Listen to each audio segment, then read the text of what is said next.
그래서 올해는 제가 뭐 주가가 중간중간 조정을 보일 수 있습니다. 조정 보일 때마다 계속 비중을 늘리셔야 됩니다. 이런 말씀을 드리는 거죠. 이게 과열된 시장, 고평가 시장에서는 오히려 몰렸다가 예. 지금 저평가 구간인데 왜 관심이 예, 없지? 좀 그렇습니다. 답답한 예. 마음이 있으신 것 예. 같습니다. 예.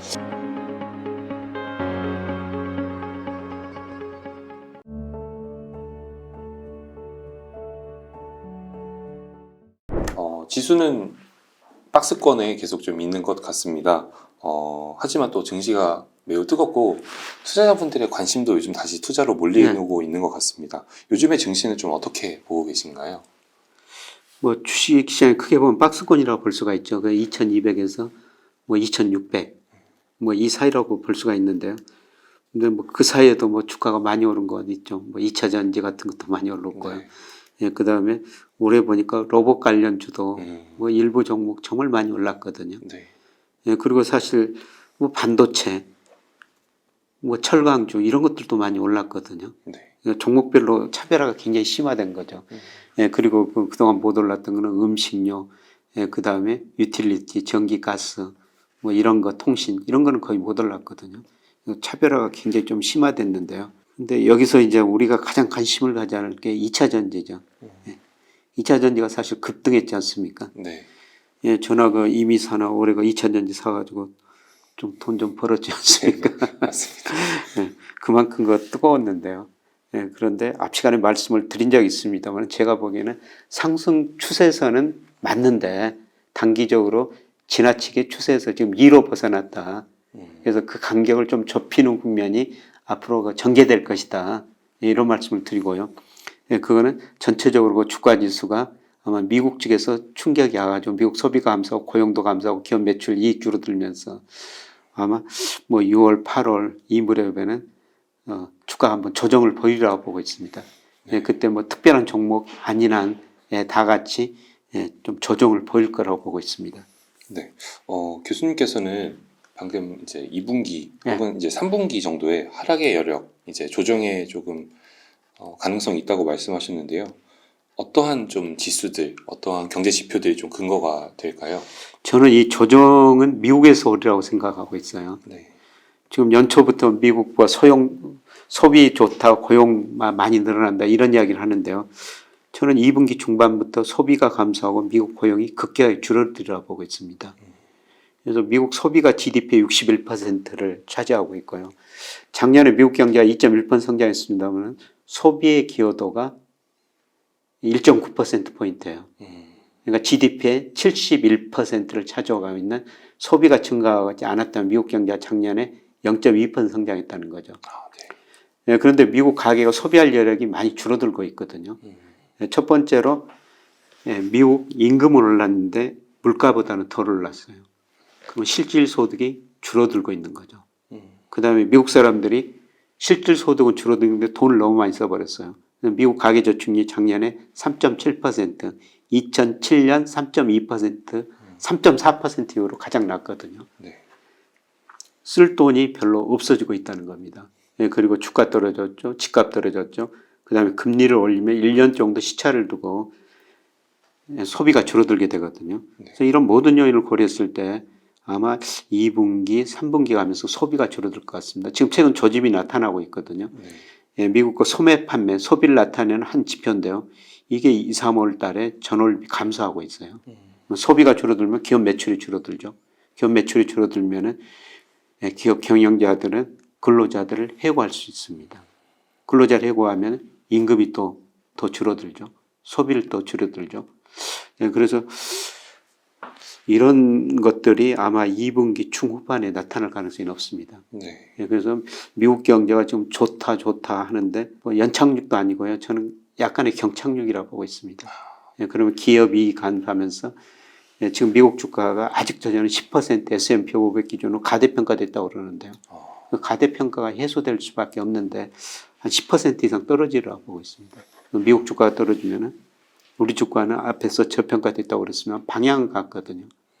그래서 아마 미국 시장을 우리가 관심 있게 지금부터는 지켜보셔야 될 것 같습니다. 네. 미국 시장의 하락이 도미노처럼 저희까지 연결이 되는 시점이 한 6월부터 8월 사이에 있을 것이다. 그렇습니다. 라고 말씀하셨습니다. 네, 주가를 선행하는 속성이 또 혹은 개인 투자자가 가장 쉽게 참고할 만한 경제 지표나 지수가 어떤 게 있을까요?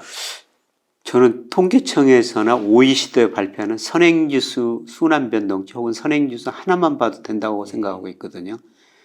그래서 OECD에서나 우리나라 통계청에서 우리나라 선행지수를 발표하는데요. 그래서 OECD 거는 2021년 5월에 정점을 쳤고요. 우리나라 통계청 거는 그해 6월에 정점을 쳤었어요. 예, 그때 삼성전자가 9만전자 이야기 나왔고 10만전자 이야기 나왔었습니다만 이 선행지수가 꺾인다는 건 앞으로 경기가 나빠진다는 겁니다. 그래서 3,300 같은 주가지수가 선행지수 꺾이고 한때 2,200 밑으로 떨어졌거든요. 예, 그런데 선행지수가 제가 예상해 보니까 5월 말에 가서 확인할 수가 있습니다만은 아마 3월에 저점이었을 것이다. 그냥 올라가다 하반기 중간에 그 조정이라고 좀 보고 있는데요. 그래서 선행지수 꼭 하나만 보셔도 될 것 같아요. 이 선행지수라는 거는 그냥 누구든지 볼 수가 있습니다. 통계청 들어가서. 예, 통계청 들어가서 매월 말에 산업활동 동향이라는 걸 발표해요. 네.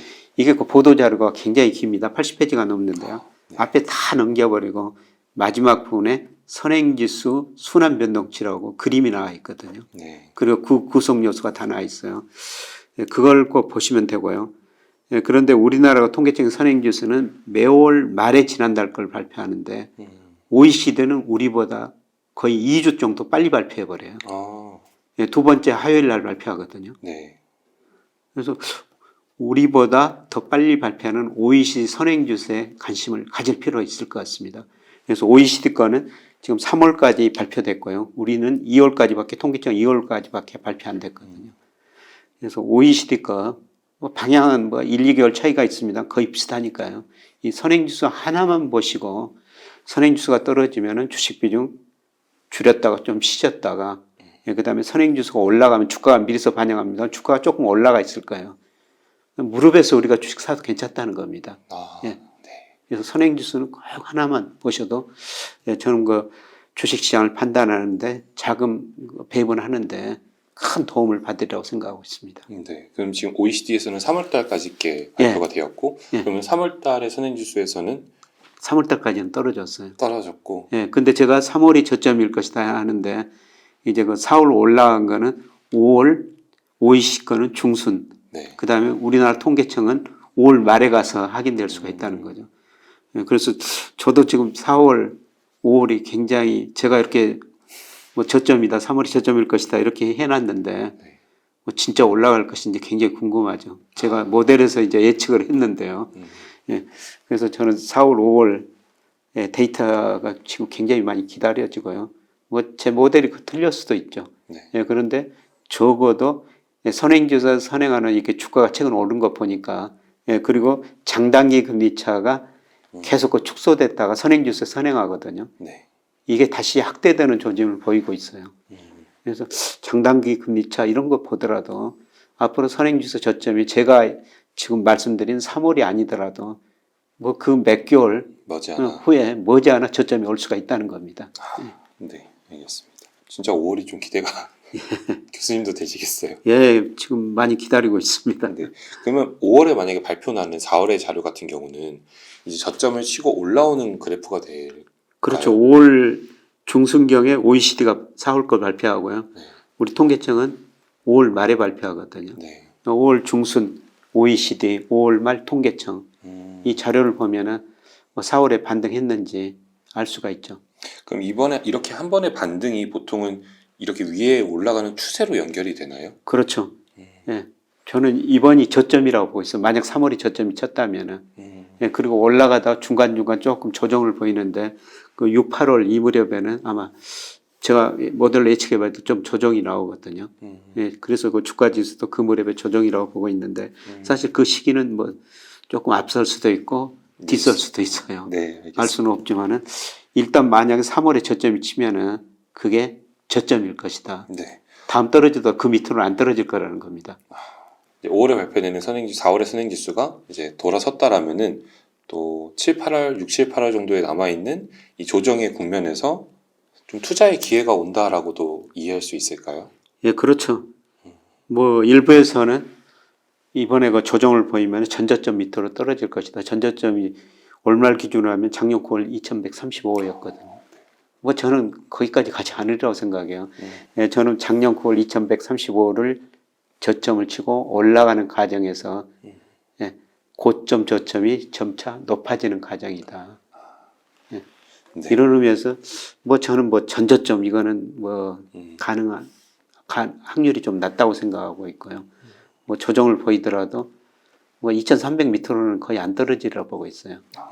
그럼 이제 개인 투자자 입장에서는 지금 현금 비중 좀 늘려야 되는 시기인지 좀 그게 궁금할 것 같습니다. 그러니까 투자 기간이 문제일 것 같습니다. 네.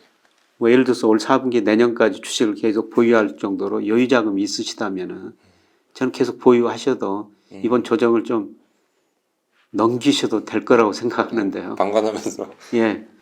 예, 그런데 뭐 주식 비중을 좀 조절하고 싶은 분이라면은 뭐 지금 좀 비중을 좀 줄이셔도 될 것 같습니다. 예, 그리고 새로 예, 여윳돈이 생겨가지고 주식 투자할 돈이 생기셨다면은 지금보다는 조금 기다리셨다가 한 물론 6월에서 8월 사이에. 예, 제 전망이 뭐 틀릴 수도 있으니까 네. 뭐 이럴 때는 제가 분할 매수하라고 그러는데요. 6월부터 천천히. 예, 천천히. 예, 그런데 한 번은 조정이 있을 것 같습니다. 이제 말씀하셨던 6월에서 8월 정도에 증시가 이제 하락이 된다라면은 23년 이제 3, 4분기의 주가는 여전히 좀 박스권에 있지 아니면 이제 뚫고 아까 말씀하셨던 1950원대 적정 주가선으로 올라설지가 좀 궁금합니다. 예, 코스피가 아직까지는 박스권에서 크게 벗어나는 것 같지는 않습니다. 그래서 3분기 떨어졌다가 4분기는 좀 오른다고 생각하는데요. 4분기 고점이 이번 고점하고 거의 비슷할 것이다. 아, 예. 그리고 내년 가서는 이제 그 올해 고점을 넘어설 것이다. 예, 그렇게 지금 보고 있습니다. 그래서 아직도 기본적으로는 뭐 박스권이라고 볼 수가 있는데, 근데 전차 뭐 내년까지 볼 때는 저점 고점이 계속 높아지는 국면이다. 예, 이렇게 내다보고 있습니다. 그럼 현 시점으로는 적정 수준의 주가는 2,900원대인데 저평가라고. 예, 저평가된 거죠. 네. 예, 그리고 아까 명목 GDP에서 적정 주가가 2,985다. 저평가됐죠. 예, 그 다음에 M2에 비해서 주시장 코스피 시가총액이 얼마냐.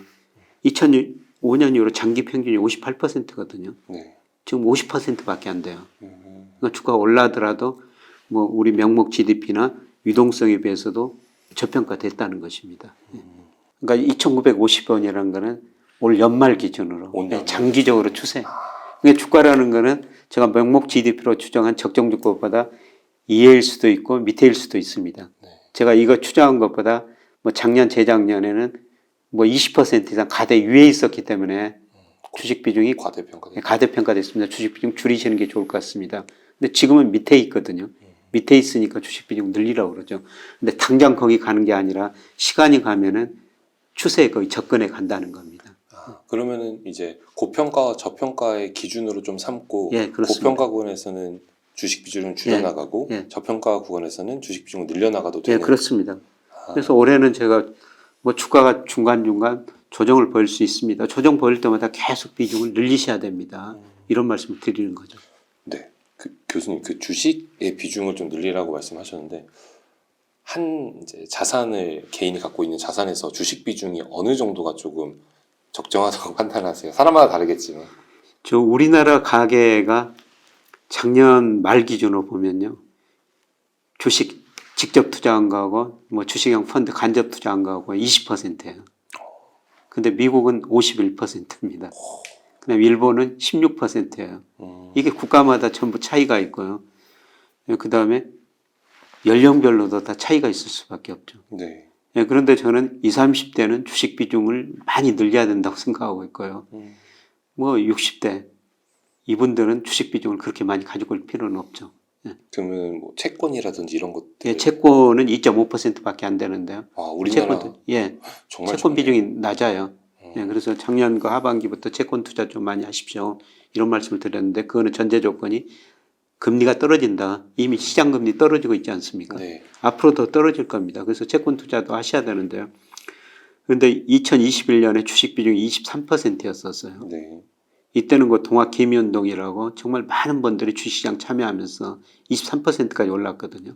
근데 작년에 물론 주가도 떨어졌습니다. 주가 오랫동안 조정 보이니까 주식시장 참여도가 줄어들고 있죠. 근데 저는 이거는 좀 아쉬운 일이라고 생각해요. 그 주식 비중이 23% 갔을 때는 우리 코스피가 아까 명목 GDP 일평년 수출 금액에 그다음 유동성에 비해서 20, 30% 고평가됐습니다. 지금 그런 변수에 비해서 뭐 평가는 변수에 따라지만 15, 20% 저평가돼 있거든요. 이럴 때 오히려 주식시장에 더 관심을 가지셔야 된다는 겁니다. 주식 비중이 20%까지 떨어졌는데 제가 보기에는 낮다는 겁니다. 아직도. 예, 예. 아, 그러게요. 이게 과열된 시장, 고평가 시장에서는 오히려 몰렸다가 예. 지금 저평가 구간인데 왜 관심을 예, 없지 좀 그렇습니다. 답답한 예. 마음이 있으신 것 예, 같습니다. 예. 그 주식 비중이 미국은 50%대라고 하셨는데 예. 우리나라도 어느 정도까지 좀 높아져야 될까요? 그래서 그거는 뭐 적정 수준은 없는 것 같아요. 이건 예, 그런데 20%는 너무 낮다. 너무 낮다. 뭐 저 같은 경우는 근데 우리나라 자산 구성이 뭐 미국하고 많이 다르죠. 우리나라 전체 자산을 보면요. 전체 가계 자산 중에서 78%가 실물 자산이에요. 대부분 부동산이죠. 네. 실물 자산. 예, 그다음에 뭐 금융 자산 22%, 전월세 보증을 빼면 실제 금융 자산은 16%밖에 안 되고요. 주식 비중은 한 5%밖에 안 됩니다.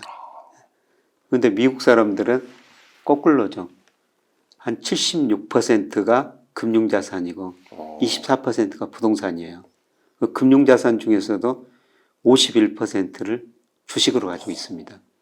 그런데 미국도 좀 줄어들었어요. 2021년 말에는 54%였거든요. 조금 줄었네. 네, 근데 51%로 줄었는데, 근데 미국은 지금도 장기 평균이 43%거든요.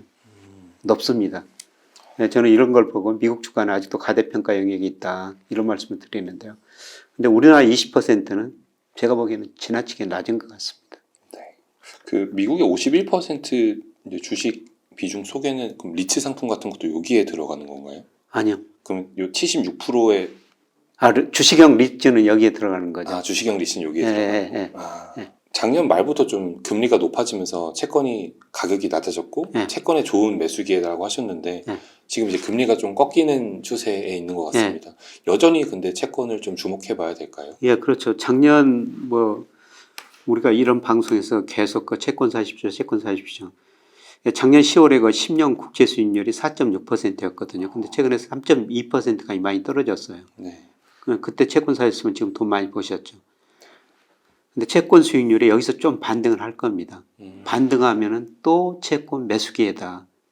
저는 장기적으로 우리 잠재 성장률이 지금 2% 이하로 떨어지고 있고 저축이 투자보다 많고 그다음에 금리 상승을 초래했던 물가 상승률이 저는 뭐 우리 소비자 물가 상승률이 4분기에 가면 2% 후반까지 떨어질 수 있다고 보고 있거든요. 네. 내년에는 또 물가 상승률은 2% 안팎으로 더 낮아진다. 그러면 금리는 더 떨어질 수밖에 없죠.